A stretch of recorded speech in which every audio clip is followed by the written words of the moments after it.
शिव महापुराण कथा अध्याय 9। हर हर महादेव, जय भोलेनाथ। आप सभी का दिन शुभ और मंगलमय हो। आप सभी श्रोताओं पर भगवान भोलेनाथ की कृपा सदैव बनी रहे।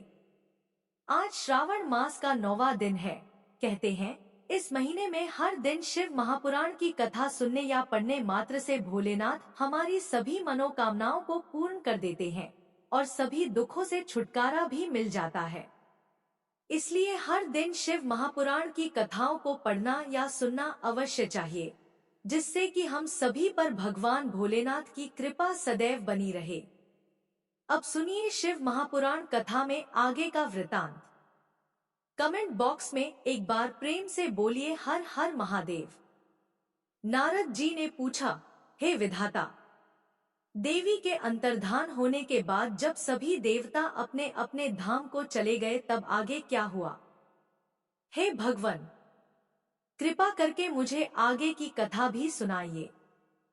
ब्रह्मा जी बोले, हे मुनिश्रेष्ठ नारद, जब देवी जगदम्बा वहां सभी देवताओं और हिमालय को आश्वासन देकर अपने लोक को चली गई, तब श्रीहरि विष्णु ने मैना और हिमालय को देवी जगदम्बा को प्रसन्न करने के लिए उनकी स्तुति करने के लिए कहा। साथ ही देवी का भक्तिपूर्वक चिंतन करने और उनकी भक्ति भावना से तपस्या करने का उपदेश देकर सभी देवताओं सहित विष्णु जी भी अपने बैकुंठ लोक को चले गए। तत्पश्चात मैना और हिमालय दोनों सदैव देवी जगदम्बा के अमृतमयी और कल्याणमयी स्वरूप का चिंतन करते और उनकी आराधना में ही मग्न रहते थे। मैना देवी की कृपा दृष्टि पाने के लिए शिवजी सहित उनकी आराधना करती थी। वे ब्राह्मणों को दान देती और उन्हें भोजन कराती थी। मन में देवी दुर्गा को पुत्री रूप में पाने की इच्छा लिए हिमालय और मैना ने चैत्र मास से आरंभ कर 27 वर्षों तक देवी की पूजा अर्चना नियमित रूप से की। मैना अष्टमी तिथि व्रत रखकर नवमी को लड्डू, खीर, पीठी, श्रृंगार और विभिन्न प्रकार के पुष्पों से उन्हें प्रसन्न करने का प्रयास करती। उन्होंने गंगा के किनारे दुर्गा देवी की मूर्ति बना रखी थी। वे सदैव उसकी नियम से पूजा करती थी। मैना देवी निराहार रहकर पूजा करती, कभी जल पीकर, कभी हवा से ही व्रत को पूरा करती। 27 वर्षों तक नियम पूर्वक भक्ति भावना से जगदम्बा दुर्गा की आराधना करने के पश्चात वे प्रसन्न हो गई। तब देवी जगदम्बा ने मैना और हिमालय को अपने साक्षात दर्शन दिए। देवी जगदम्बा बोली, हे गिरिराज हिमालय और महारानी मैना, मैं तुम दोनों की तपस्या से बहुत प्रसन्न हूँ। इसलिए जो तुम्हारी इच्छा हो वह वरदान मांग सकते हो। हे हिमालय प्रिया मैना, तुम्हारी तपस्या और व्रत से मुझे बड़ी प्रसन्नता हुई है, इसलिए मैं तुम्हें मनोवांछित फल प्रदान करूंगी, सो जो इच्छा हो कहो। तब मैना देवी दुर्गा को भक्ति भावना से प्रणाम करके बोली, देवी जगदम्बिके, आपके प्रत्यक्ष दर्शन करके मैं धन्य हो गई। हे देवी, मैं आपके स्वरूप को प्रणाम करती हूँ। हे माते, हम पर प्रसन्न होइए। मैना के वचनों को सुनकर देवी दुर्गा को बहुत संतोष हुआ और उन्होंने मैना को गले से लगा लिया। देवी के गले लगते ही मैना को ज्ञान की प्राप्ति हो गई। तब वे देवी जगदम्बा से कहने लगी, इस जगत को धारण करने वाली, सभी लोगों का पालन करने वाली तथा मनोवांछित फलों को देने वाली देवी, मैं आपको प्रणाम करती हूँ। आप ही इस जगत में आनंद का संचार करती हैं। आप ही माया है, आप ही योग निद्रा है। आप अपने भक्तों के शोक और दुखों को दूर करती हैं। आप ही अपने भक्तों को अज्ञानता के अंधेरों से निकालकर उन्हें ज्ञान रूपी तेज प्रदान करती हैं। भला मैं तुच्छ स्त्री कैसे आपकी महिमा का वर्णन कर सकती हूँ। आप आकार रहित तथा अदृश्य हैं। आप शाश्वत शक्ति हैं। आप परम योगिनी हैं और इच्छानुसार नारी रूप में धरती पर अवतार लेती हैं। आप ही पृथ्वीलोक पर चारों ओर फैली प्रकृति है। ब्रह्मा के स्वरूप को अपने वश में करने वाली विद्या आप ही है। हे जगदम्बा माता, आप मुझ पर प्रसन्न होइए। आप ही यज्ञ में अग्नि के रूप में प्रज्वलित होती हैं। हे माता, आप ही सूर्य की किरणों को प्रकाश प्रदान करने वाली शक्ति हैं। चंद्रमा की शीतलता भी आप ही है। ऐसी महान और मंगलकारी देवी जगदम्बा का मैं स्तवन करती हूँ। माते, मैं आपकी वंदना करती हूँ। संपूर्ण जगत का पालन करने वाली और जगत का कल्याण करने वाली शक्ति भी आप ही है। आप ही श्रीहरि की माया है। हे दुर्गा माँ, आप ही इच्छानुसार रूप धारण करके इस संसार की रचना, पालन और सहार करती हैं। हे देवी, मैं आपको नमस्कार करती हूँ। कृपा करके हम पर प्रसन्न होइए। ब्रह्मा जी बोले, हे नारद, मैना द्वारा भक्तिभाव से की गई स्तुति को सुनकर देवी बोली कि मैना, तुम अपना मनोवांछित वर मांग लो। तुम्हारे द्वारा मांगी गई वस्तु मैं अवश्य प्रदान करूंगी। मेरे लिए कोई भी वस्तु अदेय नहीं है। देवी जगदम्बा के इन वचनों को सुनकर मैना बहुत खुश हुई और बोली, हे शिवे, आपकी जय हो। हे जगदम्बिके, आप ही ज्ञान प्रदान करती हैं और आप ही सबको मनोवांछित वस्तु प्रदान करती हैं। हे देवी, मैं आपसे वरदान मांगती हूँ। हे माते, आप मुझे 100 पुत्र प्रदान करें जो बलशाली और पराक्रमी हो, जिनकी आयु लंबी हो। तत्पश्चात मेरी एक पुत्री हो जो साक्षात आपका ही रूप हो। हे देवी, आप सारे संसार में पूजित हैं तथा सभी गुणों से संपन्न और आनंद देने वाली हैं। हे माता, आप ही सभी कार्यों की सिद्धि करने वाली हैं। हे भगवती, देवताओं के कार्यों को पूरा करने के लिए आप रुद्रदेव की पत्नी होइए और इस संसार को अपनी कृपा से कृतार्थ करने के लिए मेरी पुत्री बनकर जन्म लीजिए। मैना के कहे वचनों को सुनकर देवी भगवती मुस्कुराने लगी। तब सबके मनोरथों को पूर्ण करने वाली देवी मुस्कुराते हुए बोली, मैना, मैं तुम्हारी भक्तिभाव से की गई तपस्या से बहुत प्रसन्न हूँ। मैं तुम्हारे द्वारा मांगे गए वरदानों को अवश्य ही पूर्ण करूंगी। सर्वप्रथम मैं तुम्हें 100 बलशाली पुत्रों की माता होने का वर प्रदान करती हूँ। उन 100 पुत्रों में से सबसे पहले जन्म लेने वाला पुत्र सबसे अधिक शक्तिशाली और बलशाली होगा। तत्पश्चात मैं स्वयं तुम्हारी पुत्री के रूप में तुम्हारे गर्भ से जन्म लूंगी। तब मैं देवताओं के हित का कल्याण करूंगी। ऐसा कहकर जगत जननी परमेश्वरी देवी जगदम्बा वहां से अंतर्धान हो गई। तब महेश्वरी से अपने द्वारा मांगा गया अभीष्ट फल पाकर देवी मैना खुशी से झूम उठी। तत्पश्चात वे अपने घर चली गई। घर जाकर मैना ने अपने पति हिमालय को भी अपनी तपस्या की पूर्णता और वरदानों की प्राप्ति के बारे में बताया, जिसे सुनकर हिमालय बहुत प्रसन्न हुए। तब वे दोनों अपने भाग्य की सराहना करने लगे। तत्पश्चात कुछ समय बाद मैना को गर्भ ठहरा। धीरे धीरे समय व्यतीत होता गया। समय पूर्ण होने पर मैना ने एक पुत्र को जन्म दिया, जिसका नाम मैनाक रखा गया। पुत्र प्राप्ति की सूचना मिलने पर हिमालय हर्ष से उद्वेलित हो गए और उन्होंने अपने नगर में बहुत बड़ा उत्सव किया। इसके बाद हिमालय के यहाँ 99 और पुत्रों ने जन्म लिया। 100 पुत्रों में मैनाक सबसे बड़ा और बलशाली था। उसका विवाह नाग कन्याओं से हुआ। जब इंद्रदेव पर्वतों पर क्रोध करके उनके पंखों को काटने लगे तो मैनाक समुद्र की शरण में चला गया। उस समय पवनदेव ने इस कार्य में मैनाक की सहायता की। वहां उसकी समुद्र से मित्रता हो गई। मैनाक पर्वत ही अपने बाद प्रगटे सभी पर्वतों में पर्वतराज कहलाता है। ब्रह्मा जी कहते हैं, हे नारद, तत्पश्चात हिमालय और मैना देवी भगवती और शिवजी के चिंतन में लीन रहने लगे। उसके बाद जगत की माता जगदम्बिका अपना कथन सत्य करने के लिए अपने पूर्ण अंशों द्वारा पर्वतराज हिमालय के हृदय में आकर विराजमान हुई।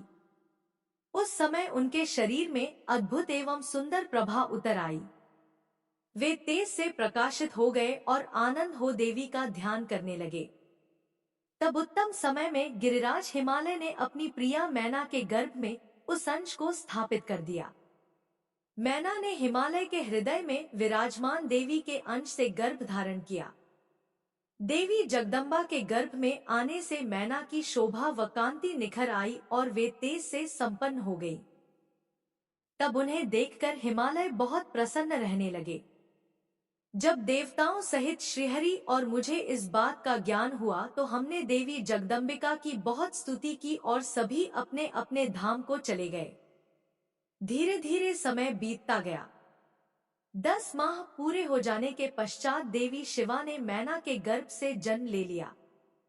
जन्म लेने के पश्चात देवी शिवा ने मैना को अपने साक्षात रूप के दर्शन कराए। देवी के जन्म दिवस वाले दिन बसंत ऋतु के चैत्र माह की नवमी तिथि थी। उस समय आधी रात को मृगशिरा नक्षत्र था। देवी के जन्म से सारे संसार में प्रसन्नता छा गई। मंद मंद हवा चलने लगी। सारा वातावरण सुगंधित हो गया। आकाश में बादल उमड़ आए और हल्की हल्की फुहारों के साथ पुष्प वर्षा होने लगी।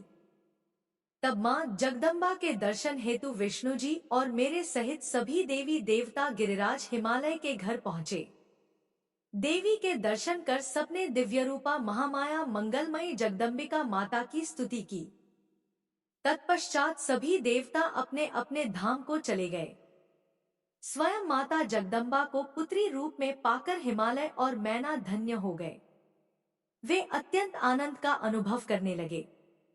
देवी के दिव्य रूप के दर्शन से मैना को उत्तम ज्ञान की प्राप्ति हो गई। तब मैना देवी से बोली, हे जगदम्बा, हे शिवा, हे महेश्वरी, आपने मुझ पर बड़ी कृपा की जो अपने दिव्य स्वरूप के दर्शन मुझे दिए। हे माता, आप तो परम शक्ति हैं। आप तीनों लोकों की जननी हैं और देवताओं द्वारा आराध्य हैं। हे देवी, आप मेरी पुत्री रूप में आकर शिशु रूप धारण कर लीजिए। मैना की बात सुनकर देवी मुस्कुराते हुए बोली, मैना, तुमने मेरी बड़ी सेवा की है। तुम्हारी भक्ति भावना से प्रसन्न होकर ही मैंने तुम्हें वर मांगने के लिए कहा था और तुमने मुझे अपनी पुत्री बनाने का वर मांग लिया था। तब मैंने तथास्तु कहकर तुम्हें अभीष्ट फल प्रदान किया था। तत्पश्चात मैं अपने धाम चली गई थी। उस वरदान के अनुसार आज मैंने तुम्हारे गर्भ से जन्म ले लिया है। तुम्हारी इच्छा का सम्मान करते हुए मैंने तुम्हें अपने दिव्य रूप के दर्शन दिए। अब आप दोनों दंपति मुझे अपनी पुत्री मानकर मेरा लालन पालन करो और मुझसे स्नेह रखो। मैं पृथ्वी पर अद्भुत लीलाएं करूंगी तथा देवताओं के कार्यों को पूरा करूंगी। बड़ी होकर मैं भगवान शिव को पति रूप में प्राप्त कर उनकी पत्नी बनकर इस जगत का उद्धार करूंगी। ऐसा कहकर जगतमाता देवी जगदम्बा चुप हो गई। तब देखते ही देखते देवी भगवती नन्हे शिशु के रूप में परिवर्तित हो गई। ब्रह्मा जी बोले, हे मुनिश्रेष्ठ नारद, मैना के सामने जब देवी जगदम्बिका ने शिशु रूप धारण किया तो वे सामान्य बच्चे की भांति रोने लगी। उनका रोना सुनकर सभी स्त्रियां और पुरुष जो उस समय वहां उपस्थित थे प्रसन्न हो गए। उस श्यामकांति वाली नीलकमल के समान शोभित उस परम तेजस्वी सुंदर कन्या को देखकर गिरिराज हिमालय बहुत प्रसन्न हुए। तब शुभ मुहूर्त में हिमालय ने अपनी पुत्री का नाम रखने के बारे में सोचा। उस समय मैना और हिमालय बहुत प्रसन्न थे। तब देवी के गुणों और सुशीलता को देखकर उनका नाम पार्वती रखा गया। चंद्रमा की कला की तरह हिमालय पुत्री धीरे धीरे बड़ी होने लगी। उसके अंग प्रत्यंग चंद्रमा की कला एवं बिंब के समान अत्यंत शोभायमान होने लगे। गिरिजा अपनी सहेलियों के साथ खेलती थी। पार्वती अपनी सखियों के साथ कभी गंगा की रेत से घर बनाती तो कभी कंदुक क्रीड़ा करती। खेलती खेलती वे बड़ी होने लगी। जब वे शिक्षा के योग्य हो गई तो आचार्यों ने उन्हें विभिन्न धर्मशास्त्रों का उपदेश देना प्रारंभ किया। उससे उन्हें अपने पूर्व जन्म की सभी बातें स्मरण हो आई। मुने, इस प्रकार मैंने शिवा की लीला का वर्णन तुमसे किया है। एक समय की बात है, तुम शिवलीला से प्रेरित होकर हिमालय के घर गए। हे नारद, तुम शिव तत्व के ज्ञाता हो और उनकी विभिन्न लीलाओं को समझते हो। तुम्हें आया हुआ देखकर हिमालय मैना ने तुम्हें प्रसन्नतापूर्वक नमस्कार किया तथा खूब आदर सत्कार किया। तत्पश्चात हिमालय ने अपनी पुत्री पार्वती को बुलाया और उससे तुम्हारे चरणों में प्रणाम कराया। फिर स्वयं भी बार बार नमस्कार करने लगे और बोले, हैं मुनियों में श्रेष्ठ नारद, आप परम ज्ञानी हैं। आप सदैव सबका उपकार करते हैं। आप भूत, भविष्य और वर्तमान जानते हैं। आप परोपकारी और दयालु हैं। कृपया मेरी कन्या का भाग्य बताएं और मुझे यह भी बताएं कि मेरी बेटी किसकी सौभाग्यवती पत्नी होगी। नारद, हिमालय के ऐसे प्रश्न सुनकर तुमने पार्वती का हाथ देखा और उसके मुखमंडल को देखकर कहना शुरू किया, हे गिरिराज और मैना, आपकी यह पुत्री चंद्रमा की कला की तरह शोभित हो रही है। यह समस्त शुभ लक्षणों से युक्त है। इसका भाग्य बड़ा प्रबल है। यह अपने पति के लिए सुखदायिनी होगी, साथ ही अपने माता पिता के यश और कीर्ति को बढ़ाएगी। यह परम साध्वी और संसार की स्त्रियों में सर्वश्रेष्ठ होगी। इसका पति योगी, नग्न, निर्गुण, कामवासना से रहित, माता पिताहीन, अभिमान से रहित, पवित्र एवं साधु वेशधारी होगा। इस बात को सुनकर मैना और हिमालय दोनों दुखी हो गए। पार्वती देवी सोचने लगी कि मुनि नारद की बात हमेशा सत्य होती है। जो लक्षण नारद जी ने बताए हैं वे सभी तो शिवजी में विद्यमान है। भगवान शिव को अपना भावी पति मानकर पार्वती मन ही मन हर्ष से खिल उठी और शिवजी के चरणों का चिंतन करने लगी। तब हिमालय बड़े दुखी स्वर से बोले कि हे नारद, अपनी पुत्री के भावी पति के विषय में जानकर मैं बहुत दुखी हूँ। आप कृपया मेरी पुत्री को बचाने का कोई मार्ग सुझाए। गिरिराज हिमालय के ये वचन सुनकर, हे नारद, तुमने कहा गिरिराज, मेरी कही बात सर्वथा सच होगी, क्योंकि हाथ की रेखाएं ब्रह्मा जी द्वारा लिखी जाती है और कभी भी झूठ नहीं हो सकती। इस रेखा का फल तो अवश्य मिलेगा, किंतु ऐसा होने पर भी पार्वती सुखपूर्वक रहे, इस हेतु पार्वती का विवाह भगवान शिव से कर दे। भगवान शिव में ये सभी गुण हैं। महादेव जी तो ऐसे हैं, उनमें अशुभ लक्षण भी शुभ हो जाते हैं। इसलिए गिरिराज, तुम बिना विचार किए अपनी कन्या का विवाह भगवान शिव से कर दो। वे सबके ईश्वर हैं तथा निर्विकार, सामर्थ्यवान और अविनाशी हैं, किंतु ऐसा होना इतना सरल नहीं है। पार्वती शिव विवाह तभी संभव हो सकता है जब किसी तरह भगवान शिव प्रसन्न हो जाएं। भगवान शंकर को प्रसन्न करने और वश में करने का सबसे सरल और उत्तम साधन है, यदि आपकी पुत्री भगवान शिव की अनन्य भक्ति भाव से तपस्या करे तो सब ठीक हो जाएगा। पार्वती भगवान शिव को पति के रूप में प्राप्त करेंगी। वे सदैव भगवान शिव के अनुसार ही कार्य करेंगी, क्योंकि वे उत्तम व्रत का पालन करने वाली महासाध्वी हैं। वे अपने माता पिता के सुख को बढ़ाने वाली हैं। गिरिराज हिमालय, भगवान शिव और शिवा का प्रेम तो अलौकिक है। ऐसा प्रेम न तो किसी का हुआ है और न ही होगा। भगवान शिव इनके अलावा और किसी स्त्री को अपनी पत्नी नहीं बनाएंगे। हिमालय, शिव शिवा को एकाकार होकर देवताओं की सिद्धि के लिए अनेक कार्य करने हैं।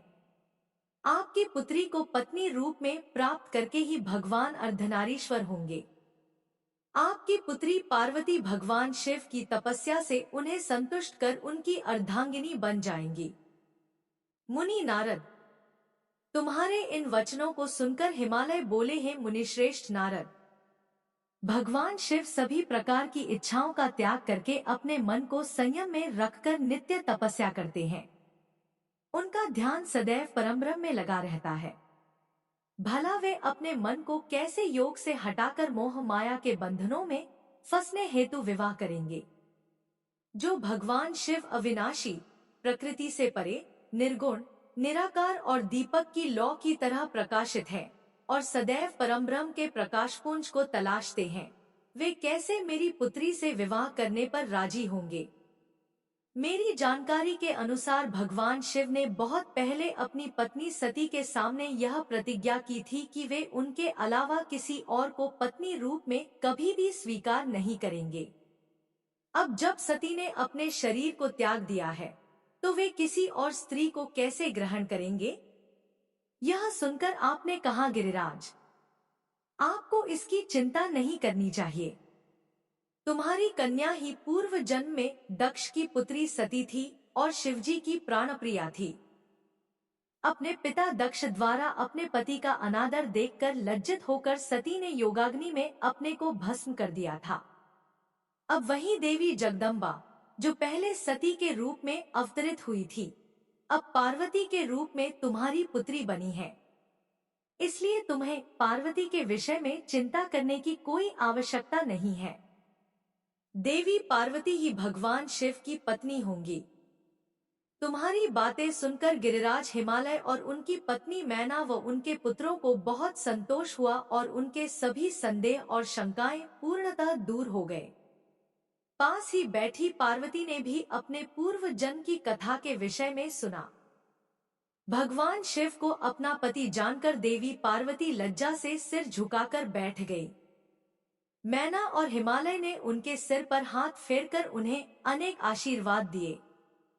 तत्पश्चात पार्वती को तपस्या के विषय में बताकर नारद आप वहां से अंतर्धान हो गए। आपके जाने के बाद मैना और हिमालय बहुत प्रसन्न हुए। ब्रह्मा जी बोले, हे नारद, तुम्हारे स्वर्गलोक जाने के पश्चात कुछ समय तक सब कुछ ऐसे ही चलता रहा।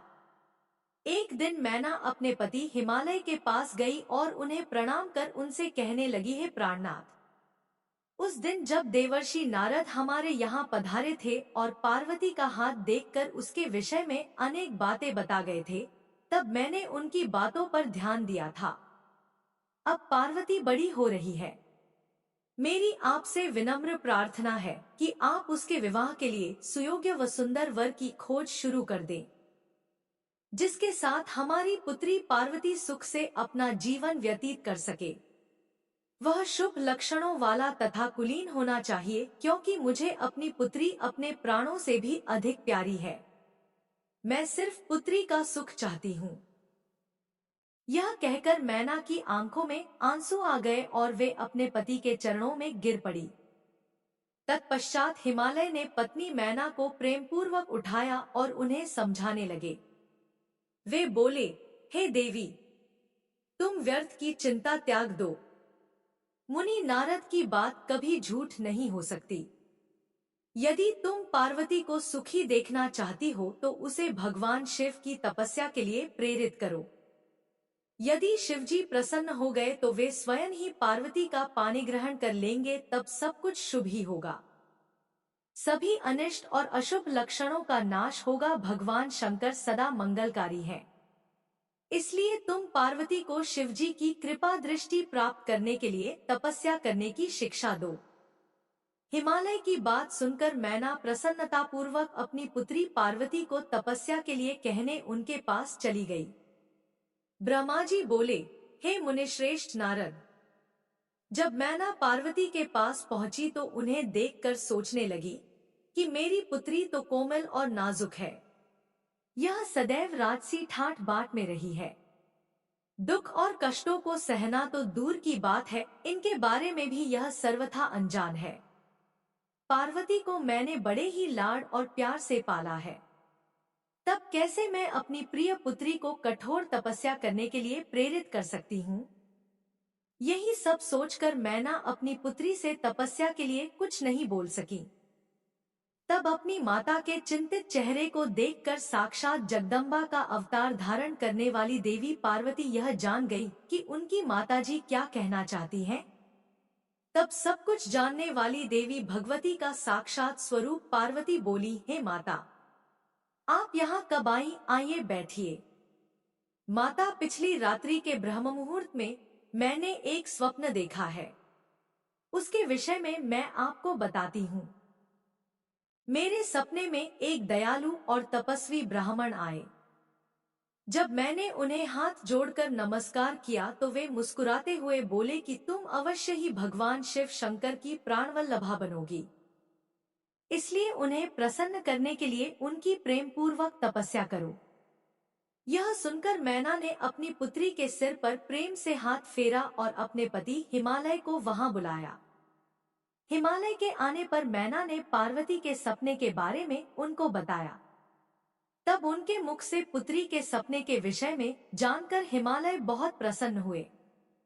तब वे अपनी पत्नी से बोले, प्रिय मैना, मैंने भी पिछली रात को एक सपना देखा था। मैंने अपने सपने में एक बड़े उत्तम तपस्वी को देखा। वे नारद मुनि द्वारा बताए गए सभी लक्षणों से युक्त थे। वे उत्तम तपस्वी मेरे नगर में तपस्या करने के लिए आए थे। उन्हें देखकर मुझे बहुत खुशी हुई। मैं अपनी पुत्री पार्वती को साथ लेकर उनके दर्शनों के लिए उनके पास पहुंचा। तब मुझे ज्ञात हुआ कि वे नारद जी के बताए हुए वर भगवान शिव ही हैं। तब मैंने पार्वती को उनकी सेवा करने का उपदेश दिया, परंतु उन्होंने मेरी बात नहीं मानी। तभी वहां सांख्य और वेदांत पर विवाद छिड़ गया। तत्पश्चात उनकी आज्ञा पाकर पार्वती वहीं रहकर भक्तिपूर्वक उनकी सेवा करने लगी। हे प्रिय, यही मेरा सपना था जिसे देखकर मुझे अत्यंत प्रसन्नता हुई। मैं सोचता हूँ कि हमें कुछ समय तक इस सपने के सच होने की प्रतीक्षा करनी चाहिए। ऐसा कहकर हिमालय और मैना उस उत्तम सपने के सच होने की प्रतीक्षा करने लगे। ब्रह्मा जी बोले, नारद, भगवान शिव का यश परम पावन, मंगलकारी, भक्तिवर्धक और उत्तम है। दक्ष यज्ञ से वे अपने निवास कैलाश पर्वत पर वापस आ गए थे। वहां आकर भगवान शिव अपनी पत्नी सती के वियोग से बहुत दुखी थे। उनका मन देवी सती का स्मरण कर रहा था और वे उन्हें याद करके व्याकुल हो रहे थे। तब उन्होंने अपने सभी गणों को वह पर बुलाया और उनसे देवी सती के गुणों और उनकी सुशीलता का वर्णन करने लगे। फिर गृहस्थ धर्म को त्याग कर वे कुछ समय तक सभी लोकों में सती को खोजते हुए घूमते रहे। इसके बाद वापस कैलाश पर्वत पर आ गए, क्योंकि उन्हें कहीं भी सती का दर्शन नहीं हो सका था। तब अपने मन को एकाग्र करके वे समाधि में बैठ गए। भगवान शिव इसी प्रकार बहुत लंबे समय तक समाधि लगाकर बैठे रहे। असंख्य वर्ष बीत गए। समाधि के परिश्रम के कारण उनके मस्तक से पसीने की बूंद पृथ्वी पर गिरी और वह बूंद एक शिशु में परिवर्तित हो गई। उस बालक का रंग लाल था, उसकी 4 भुजाएं थी और उसका रूप मनोहर था। वह बालक दिव्य तेज से संपन्न अनोखी शोभा पा रहा था। वह प्रकट होते ही रोने लगा। उसे देखकर संसारी मनुष्यों की भांति शिवजी उसके पालन पोषण का विचार करके व्याकुल हो गए। उसी समय डरी हुई एक सुंदर स्त्री वहां आई। उसने उस बालक को अपनी गोद में उठा लिया और उसका मुख चूमने लगी। तब उन्होंने उसे दूध पिलाकर उस बालक के रोने को शांत किया। फिर वह उसे खिलाने लगी। वह स्त्री और कोई नहीं, स्वयं पृथ्वी माता थी। संसार की सृष्टि करने वाले, सब कुछ जानने वाले महादेव जी यह देखकर हंसने लगे, क्योंकि वह पृथ्वी को पहचान चुके थे। वे पृथ्वी से बोले, हे धरिणी, तुम इस पुत्र का प्रेम पूर्वक पालन करो। यह शिशु मेरे पसीने की बूंद से प्रकट हुआ है। हे वसुधा, यद्यपि यह बालक मेरे पसीने से उत्पन्न हुआ है, परंतु इस जगत में यह तुम्हारे ही पुत्र के रूप में जाना जाएगा। यह परम गुणवान और भूमि देने वाला होगा। यह मुझे भी सुख देने वाला होगा। हे देवी, तुम इसका धारण करो। नारद, यह कहकर भगवान शिव चुप हो गए। उनका दुखी हृदय थोड़ा शांत हो गया था। उधर शिवजी की आज्ञा का पालन करते हुए पृथ्वी अपने पुत्र को साथ लेकर अपने निवास स्थान पर चली गई। बड़ा होकर यह बालक भौम नाम से प्रसिद्ध हुआ। युवा होने पर भौम काशी गया। वहां उसने बहुत लंबे समय तक भगवान शिव की सेवा आराधना की। तब भगवान शंकर की कृपा दृष्टि पाकर भूमि पुत्र भौम दिव्यलोक को चले गए। ब्रह्मा जी बोले, हे नारद, गिरिराज हिमालय की पुत्री पार्वती, जो साक्षात जगदम्बा का अवतार थी, जब 8 वर्ष की हो गई, तब भगवान शिव को उनके जन्म का समाचार मिला। तब उस अद्भुत बालिका को हृदय में रखकर वे बहुत प्रसन्न हुए। तब उन्होंने अपने मन को एकाग्र कर तपस्या करने के विषय में सोचा। तत्पश्चात नंदी एवं कुछ और गणों को साथ लेकर महादेव जी हिमालय के सर्वोच्च शिखर पर गंगोत्री नामक तीर्थ पर चले गए।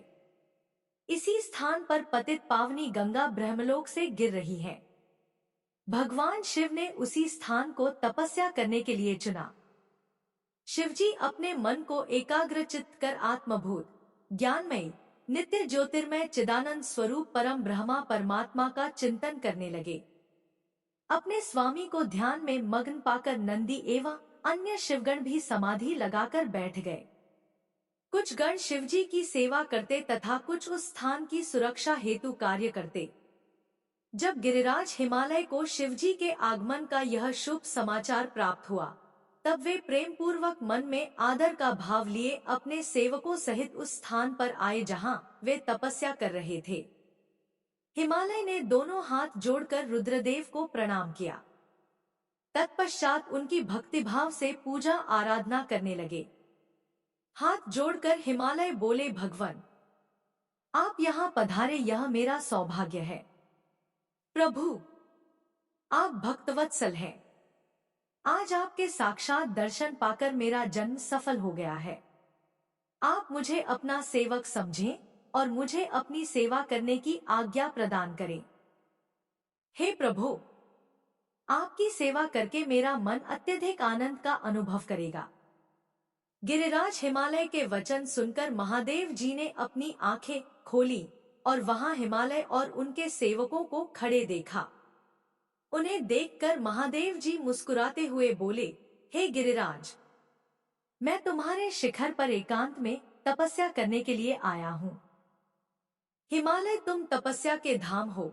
देवताओं, मुनियों और राक्षसों को भी तुम आश्रय प्रदान करते हो। गंगा, जो कि सबके पापों को धो देती है, तुम्हारे ऊपर से होकर ही निकलती है, इसलिए तुम सदा के लिए पवित्र हो गए हो। मैं इस परम पावन स्थल, जो कि गंगा का उद्गम स्थल है, यहीं पर तपस्या करने के लिए आया हूँ। मैं यह चाहता हूँ कि मेरी तपस्या बिना किसी विघ्न बाधा के पूरी हो जाए। इसलिए तुम ऐसी व्यवस्था करो कि कोई भी मेरे निकट न आ सके। अब तुम अपने घर जाओ और इसका उचित प्रबंध करो। ऐसा कहकर भगवान शिव चुप हो गए। तब हिमालय बोले, हे परमेश्वर, आप मेरे निवास के क्षेत्र में पधारे, यह मेरे लिए बड़े सौभाग्य की बात है। मैं आपका स्वागत करता हूँ। भगवान, अनेकों मनुष्य आपकी अनन्य भाव से तपस्या और प्रार्थना करने पर भी आपके दर्शनों के लिए तरसते हैं। ऐसे महादेव ने मुझ दीन को अपने अमृत दर्शनों से कृतार्थ किया है। भगवान, आप यहाँ पर तपस्या के लिए पधारे हैं, इससे मैं बहुत प्रसन्न हूँ। आज मैं स्वयं को देवराज इंद्र से भी अधिक भाग्यशाली मानता हूँ। आप यहाँ बिना किसी विघ्न बाधा के एकाग्र चित्त हो तपस्या कर सकते हैं। यहाँ आपको किसी भी तरह की कोई परेशानी नहीं होगी, ऐसा मैं आपको विश्वास दिलाता हूँ। ऐसा कहकर गिरिराज हिमालय अपने घर लौट गए। घर पहुंचकर उन्होंने अपनी पत्नी मैना को शिवजी से हुई सारी बातों का वृत्तांत कह सुनाया। तब उन्होंने अपने सेवकों को बुलाया और समझाते हुए कहने लगे कि आज से कोई भी गंगावतरण अर्थात गंगोत्री नामक स्थान पर नहीं जाएगा। वहां जाने वाले को मैं दंड दूंगा।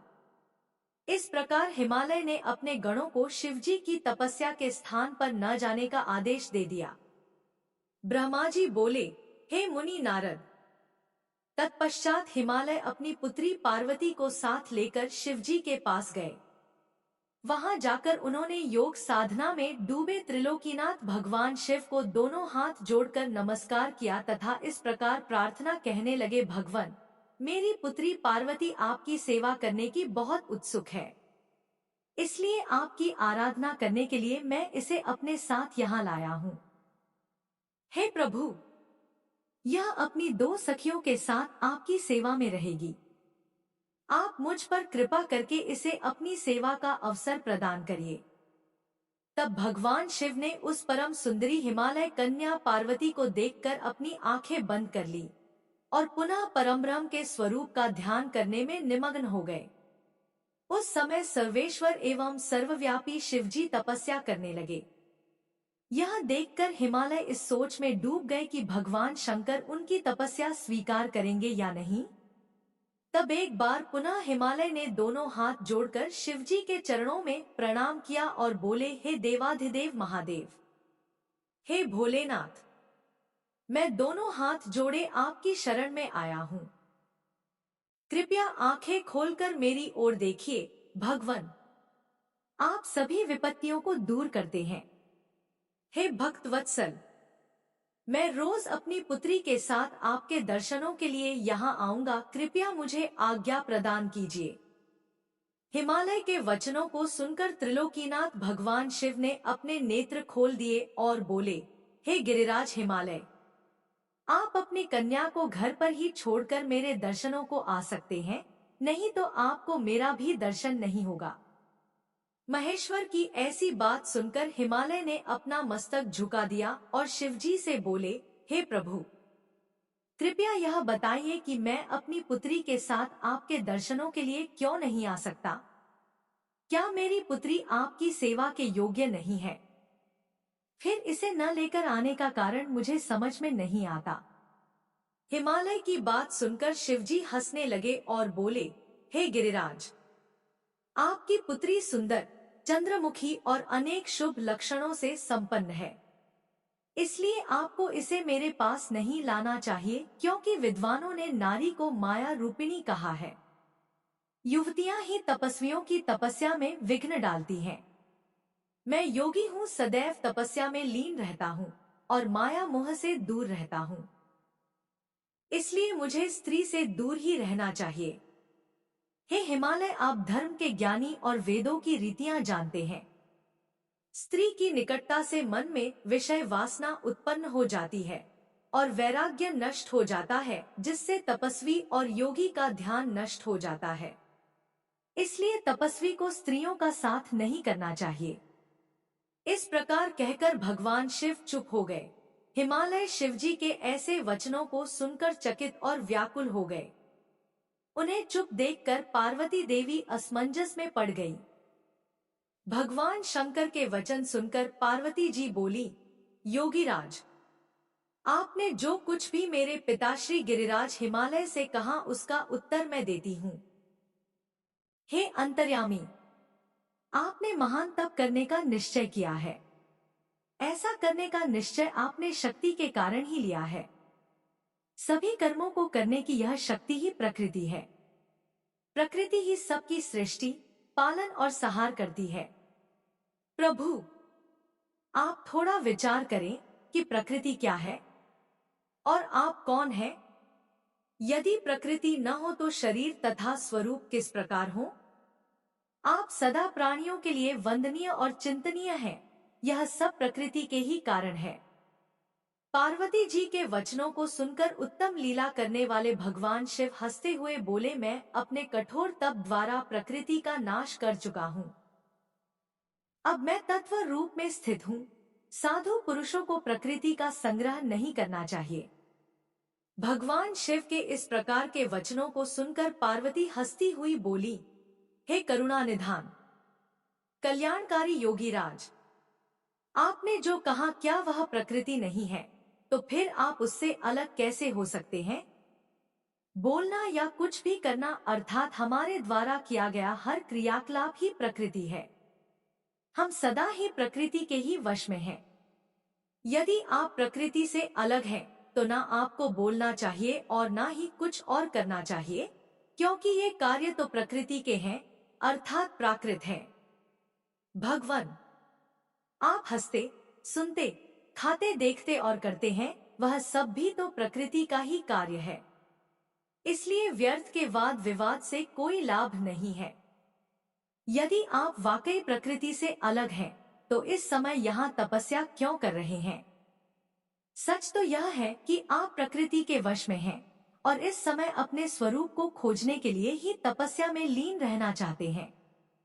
योगी राज, आप किस प्रकार की बात कर रहे हैं, थोड़ा विचार कर कहें। यदि आपने प्रकृति का नाश कर डाला है तो आप किस प्रकार विद्यमान रहेंगे, क्योंकि संसार तो सदा से ही प्रकृति से बंधा हुआ है। क्या आप प्रकृति का यह तत्व नहीं जान रहे हैं कि मैं ही प्रकृति हूँ? आप पुरुष हैं, यह पूर्णतया सच है।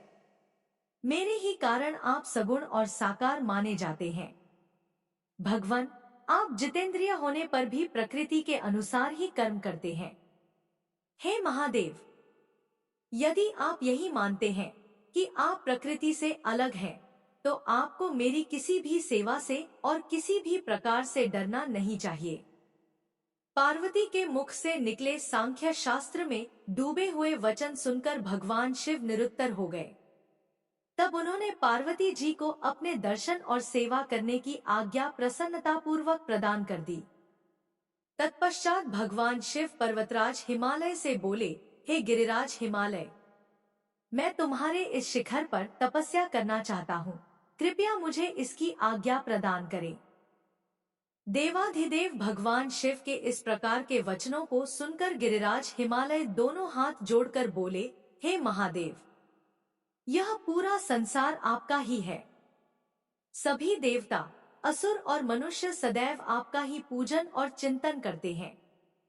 मैं आपके सामने एक तुच्छ मनुष्य हूँ, भला मैं आपको किस प्रकार आज्ञा दे सकता हूँ? प्रभु, यह आपकी इच्छा है, आप जब तक यहाँ निवास करना चाहें कर सकते हैं। गिरिराज के इन वचनों को सुनकर भगवान शिव मुस्कुराने लगे और आदरपूर्वक हिमालय से बोले, अब आप जाइए। अब हमारी तप करने की इच्छा है।